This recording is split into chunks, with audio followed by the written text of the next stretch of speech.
अस्सलाम वालेकुम बच्चों, आज हम पढ़ेंगे हिंदी लोकवाणी 10वीं कक्षा में से कविता नंबर 4 जिन ढूंढा। इसे लिखा है संत कबीर ने। परिचय में बताया है जन्म लगभग सन 1398 1398 वाराणसी उत्तर प्रदेश में पैदा हुए। इनकी मृत्यु हुई लगभग 1518 मगहर उत्तर प्रदेश। ये भी लगभग बताया है, मतलब एक्चुअल जो उनकी डेट ऑफ बर्थ है या डेट ऑफ डेथ है वो मालूम नहीं है, लगभग के बारे में लगभग करके बताया है। परिचय। भक्तिकालीन निर्गुण काव्य धारा के संत कवि कबीरदास मानवता एवं समता के प्रबल समर्थक थे। आपकी रचनाओं में धार्मिक आडंबर और सामाजिक रूढ़ियों के प्रति विद्रोह दिखाई देता है। मानवता ही आपका धर्म है। आपने किसी भी बाह्य आडंबर कर्मकांड की अपेक्षा पवित्र, नैतिक और सादगी भरे जीवन को अपनाया। आपकी भाषा सहज, सरल और सुबोध है। आपकी उलटबासियाँ और रहस्यवाद प्रसिद्ध हैं। इनकी प्रमुख कथाएं साखी, सबद, रामायणी, इन तीनों का संग्रह बीजक नामक ग्रंथ में किया गया है। अब है पद्य संबंधी। यहाँ संत कबीरदास के नीति संबंधी दोहे दिए गए हैं। इन दोहों में संत कबीर ने गुरु के महत्व, गुरु शिष्य संबंध, सद्व्यवहार, परोपकार, सहानुभूति आदि के बारे में अपने विचार व्यक्त किए हैं। जीवन, आत्मा परमात्मा के बारे में भी आपके विचार महनीय चिंतन को प्रेरित करते हैं। तो बच्चों हम पढ़ते हैं, ये पद्य मतलब कविता है। कविता क्रमांक 4 जिन ढूंढा, संत कबीर के दोहे, उस पर निर्भर ये कविता। बड़ा हुआ तो क्या हुआ, जैसे पेड़ खजूर, पंथी को छाया नहीं, फल लगे अति दूर।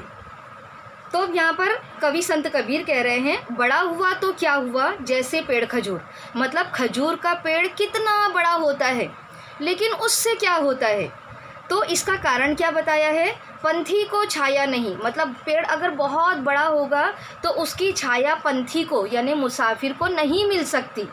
फल लागे अति दूर, और उसके जो फल है वो लगते ज़रूर हैं लेकिन अति दूर, बहुत दूर लगते हैं। उसे हासिल करने के लिए हमें बहुत प्रयत्न करना पड़ता है। दूसरा स्टैंजा, दूसरा छंद है, शिष्य को ऐसा चाहिए गुरु को सब कुछ दे, गुरु को ऐसा चाहिए शिष्य से कुछ नहीं ले। अब यहाँ पर कह रहे हैं शिष्य मतलब शिष्य, शिष्य को ऐसा होना चाहिए कि वो अपना सब कुछ अपने गुरु को दे दे। लेकिन गुरु को कैसा होना चाहिए, गुरु को ऐसा चाहिए शिष्य से कुछ नहीं ले, मतलब गुरु को ऐसा होना चाहिए कि वो अपने शिष्य से, अपने शागिर्द से, अपने स्टूडेंट से कुछ भी ना ले बल्कि उनको देता रहे। और शिष्य को कैसा होना चाहिए कि वो अपना सब कुछ अपने गुरु को दे दे, लेकिन गुरु को ऐसा होना चाहिए कि वो अपने शिष्य से कुछ भी नहीं लेना चाहिए। कबीरा संगत साधु की ज्यों गंधी की बास, जो कुछ गंधी दे नहीं तो भी बास सुबास। यहाँ पर कबीरा, संत कबीर खुद अपने आप को मुखातिब करके कह रहे हैं, कबीरा संगत साधु की, मतलब ए कबीर साधु की संगत ऐसी है, महान पुरुषों की संगत सोहबत ऐसी है, ज्यों गंधी की बास, गंधी का मतलब इत्र, जिस तरह से इत्र की खुशबू होती है। जो कुछ गंधी दे नहीं, मतलब जो कुछ भी इत्र बेचने वाला देता नहीं है, तो भी बास सुबास, मगर फिर भी उसके हाथों में इत्र की खुशबू फैली, इत्र की खुशबू रची बसी होती है। जहाँ जहाँ पर वो गंधी यानी इत्र बेचने वाला जाता है, अपने साथ खुशबू लेकर जाता है। अगला स्टैंजा, दुर्बल को न सताइए जाकी मोटी हाय, बिना जीव के श्वास से लोह भस्म हवि जाए। मतलब दुर्बल को न सताइए, मुसीबत ज़दा को, गरीबों को सताना नहीं चाहिए। क्यों? जो जाकी मोटी हाय यानी कि उसकी जो हाय है वो बहुत ऊपर तक जाती है, उसकी हाय बहुत जल्दी लग जाती है। अगर वो किसी को बद्दुआ दे दे तो वो बद्दुआ उसे फ़ौरन लगती है। बिना जीव के श्वास से, मतलब ऐसा कि अगर कोई जीव ऐसा है जिसमें श्वास यानी कि सांस नहीं आती है, लोह भस्म हवि जाए, ठीक है। तो वो जीव कैसा होता है, जल कर भस्म हो जाता है, मतलब फिर उसमें कोई भी जान बाकी नहीं रहती। तो दुर्बल को हमें सताना नहीं चाहिए, क्योंकि उसकी हाय अगर हमको लग जाएगी तो हम फ़ौरन भस्म हो जाएंगे, हमारा सब कुछ तबाह बर्बाद हो जाएगा। अगला छंद गुरु कुम्हार सिस कुंभ है, गड़गड़ काढ़े खोट, अंतर हाथ सहार दे, बाहर बाहे चोट। कह रहे हैं गुरु कुम्हार सिस कुंभ है, मतलब जो हमारा गुरु है वो कुम्हार की तरह है, और हमारा जो सिस मतलब जो शिष्य है, स्टूडेंट है, वो कुंभ की तरह है, मतलब गीली मिट्टी की तरह है। और गुरु क्या करता है, गड़गड़ काटे खोट, मतलब जिस तरह से कुम्हार चक्के के ऊपर, चाक के ऊपर गीली मिट्टी को रखता है और उसे तराशता है, तो उसी तरह शिष्य के अंदर भी जितनी कमियां खामियां होती है वो गुरु क्या करता है, गड़ गड़ कर काढ़ देता है, गड़ गड़ कर उसके खोट को निकाल देता है। अंतर हाथ सहार दे, मतलब अंदर की तरफ तो वो एकदम मुलायम हाथ फिराता है, बाहर बाहे चोट, और बाहर की तरफ वो उससे थोड़ा सख्त हाथ इस्तेमाल करता है ताकि जो उसका शेप है वो अच्छा हो जाए। बिल्कुल इसी तरह गुरु भी क्या करता है, बाहर से सख्ती बरतता है, लेकिन चाहता है कि उसका जो शिष्य है उसे सब कुछ समझ में आ जाए। अगला छंद जाखो राखे साइयाँ, मारी ना सके कोय, बाल न बाका करी सके, जो जग बैरी होए। कह रहे हैं जाखो राखे साइयाँ, मतलब जिसे अल्लाह ताला अपनी छाया में रखता है, मारी न सके कोई भी उसे मार नहीं सकता, कोई उसे नुकसान नहीं पहुंचा सकता। बाल न बाकी करी सके, मतलब हमारा जो एक बाल है वो भी बांका नहीं कर सकता, वो भी टेढ़ा नहीं कर सकता, तोड़ नहीं सकता। जो जग बैरी हुए, चाहे सारा ज़माना हमारा बैरी हो जाए, हमारा दुश्मन हो जाए, सारा ज़माना मिलकर भी अगर हमारा बुरा करना चाहे तो भी बुरा नहीं कर सकता। क्यों? क्योंकि हमारा जो हिफाजत करने वाला है वो अल्लाह ताला है, वो हमारी हिफाजत करेगा। अगला स्टैंजा नैनो अंतर आव तू, नैन झापी तो ही लेव, ना मैं देखूं और को, ना तो ही देखन देव। कहते हैं कि जब तो मेरे नैनों के अंदर, मेरी आँखों के अंदर आ जाएगा, तब मैं अपनी पलक बंद कर लूँगी, अपनी आँखें बंद कर लूँगी। क्यों बंद कर लूँगी? ना मैं देखूँ और को, ना मैं किसी को देखूँगी, और ना तोहे देखन देव, यानी कि कोई दूसरा भी तुझे नहीं देखे। ठीक है, तो ये अपने महबूब से कह रहे हैं कि जब मैं तू मेरी आँखों के अंदर आ जाएगा, तब मैं अपनी आँखों को मुकम्मल तौर पर बंद कर लूँगा, क्योंकि ना फिर मैं किसी को देखना चाहूँगा और ना ही मैं ये चाहूँगा कि कोई तुमको देख ले। लाली मेरे लाल की जिद देखो तितलाल, लाली देखन मैं गई, मैं भी हो गई लाल। अब यहाँ पर संत कबीर कह रहे हैं कि लाली मेरे लाल की, मतलब लाली मतलब अच्छी चीज़ें, मेरे लाल की, मेरे अल्लाह ताला की, मेरे भगवान की। जब मैंने अपने भगवान को, अल्लाह ताला को खोजना चाहा, जित देखें तितलाल, और मैंने किसी गुरु की शरण ली, तो गुरु ने मुझ पर अपने खालिक की, अल्लाह ताला की तमाम बातों को, तमाम जो चीज़ें हैं उसे आश्कारा कर दिया। मैंने जिस जगह देखा वहाँ पर मुझे अल्लाह ताला दिखाई दिए, मुझे ज़र्रे ज़र्रे में अल्लाह ताला की हिकमत, अल्लाह ताला की कारीगरी, अल्लाह ताला की तख्लीक मुझे दिखाई दी।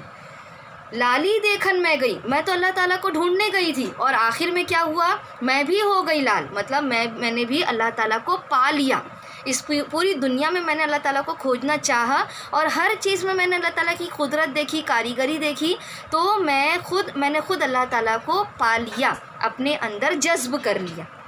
कस्तूरी कुंडल बसें मृग ढूंढे बन माही, ऐसे घट में पीव है दुनिया जाहे नाही, जाने नाही। कह रहे हैं कस्तूरी कुंडल बसे, कस्तूरी का मतलब होता है एक तरह का खुशबूदार सयाल, खुशबूदार मादा जो हिरण की नाभि में होता है, ठीक है, उसे कस्तूरी कहते हैं। तो कस्तूरी कुंडल, कुंडल मतलब नाभि, हिरण की नाभि में मुश्क होता है, ठीक है, कस्तूरी होती है।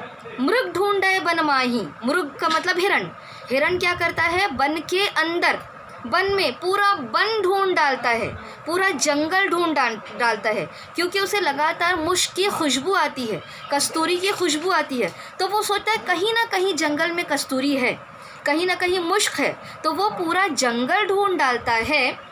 ऐसे घट में पीव है दुनिया जाने नाही। इसी तरह दुनिया के हर चीज़ में अल्लाह ताला की कुदरत दिखाई देती है, मगर हम उसे समझ ही नहीं सकते। ठीक है, हम उसे पा नहीं सकते। हम अपने आप में इतने खोए हुए रहते हैं कि अल्लाह ताला की कुदरत, उसकी कारीगरी को हम समझ नहीं सकते। जिस तरह से मृग यानी कि हिरण अपने ही अंदर बसे हुए कस्तूरी को बाहर के जंगल में ढूंढता है, उसी तरह मनुष्य भी क्या करता है, अपने अंदर बसे हुए खुदा को, अल्लाह ताला को वो बाहर तलाश करता है। अगला छंद, जिन ढूंढा तिन पाइयाँ गहिरे पानी पैठ, जो बोरा डूबंडरा रहा किनारे बैठ। कहते हैं कि जो ढूंढेगा वो पाएगा। गहरे पानी पैठ, जिस तरह से गहरे पानी के अंदर जाकर गोताखोर कुछ ना कुछ समंदर से निकाल कर लाता है, मोती निकाल कर लाता है, सदफ निकाल कर लाता है। ठीक है, जिसे हम पर्ल कहते हैं। तो जब गोताखोर गहरे पानी के अंदर जाता है तो वो वहाँ से सदफ या मोती निकाल कर लाता है। जो बोरा डूबन डरा, जो बेवकूफ़ डूबने से डर जाएगा वो हमेशा किनारे पर ही बैठा रहेगा, फिर वो कभी भी पानी में नहीं उतरेगा। पानी में नहीं उतरेगा तो अच्छी चीज़ों को नहीं पा पाएगा, अपनी चीज़ों को, अच्छी चीज़ों को हासिल नहीं कर सकेगा। जिन ढूंढा तिन पाया, जो हम ढूंढेंगे वो हम हासिल कर लेंगे, लेकिन अगर हम सिर्फ किनारे पर ही बैठे रहेंगे, डूबने से डरेंगे, तो फिर हम ज़िंदगी में कभी भी कुछ नहीं कर सकते। जो तो को काटा बोवे ताही बोऊ तू फूल, तो ही फूल को फूल है, बाको है त्रिशूल। कह रहे हैं कि जो तो को कांटा बोवे, जो कोई तेरे लिए कांटा बोता है तो उसके लिए भी फूल बो दे। मतलब जो तेरा बुरा करता है तो उसके साथ बुरा मत बन, तो उसके साथ अच्छा बन। तो ही फूल को फूल है, तभी तेरी जीत होगी। अगर कोई तेरा दुश्मन है तो दोस्त बनकर उससे मिल, तभी तेरा जो दुश्मन है वो तेरा दोस्त बन जाएगा। बाको है त्रिशूल, मतलब दुनिया में तो चारों तरफ हमारे दुश्मन फैले हुए हैं। ठीक है, तो जिन लोगों ने हमारे लिए कांटा बोया, हमें उनके लिए भी फूल बो देना चाहिए, ताकि वो दुश्मनी को छोड़कर इंसानियत का सबक पढ़ें, दोस्ती का सबक पढ़ें।